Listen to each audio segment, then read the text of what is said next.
Hi everyone, welcome to this week's episode of my YouTube channel. This week I wanted to talk about saving for home repairs and kind of what you should do to planning for that process and how much you should put away for that.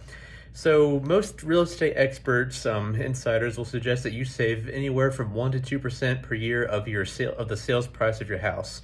So if you paid $100,000 for your house, we'll say, each year save about $1,000 for home repairs that may pop up down the line. And that could be anything. It could be anything as simple as replacing a sink, replacing a toilet, changing out some light bulbs, or maybe something more significant like replacing an AC unit, or maybe doing something like pulling up carpet, putting down hardwood flooring. It can be a cosmetic issue. It could be a cosmetic detail. It could be a necessary structural repair, anything. But they suggest putting away about $1,000 each year. Maybe you set up an individual banking account for that with your bank or some other institution where you put that money aside each year and don't even think about it then. And then that way you'll have it when you need it. And you don't have to spend the whole 1,000 or whatever the number would be each year. You can leave it aside, but the point of having that is that you let that money build up over time. So let's say your AC goes out.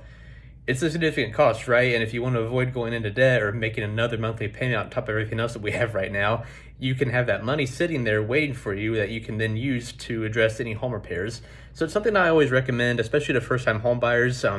They think after they buy the house, they're done, but any experienced homeowner will know that part of home ownership is always making repairs, always making updates, always doing something with the house, right? It's always something going wrong, always something popping up.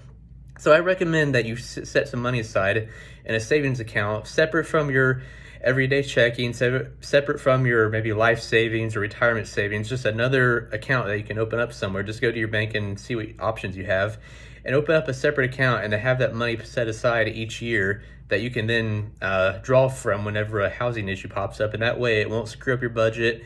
You won't fall into debt. You won't know where to find the money for the repairs. And that'll keep your house nice and updated. So then when you do go to resell or when you do have it appraised for property value, it'll have a lot more value to it and you'll be in a good spot when it's time to sell and move on to your next house. So keep that in mind. If you know someone who's preparing to buy or whatever, make sure that they think about that as well, about putting some money aside to cover home repairs and expenses as they pop up as a homeowner. Hope this is helpful. I'll talk to you next week. Take care.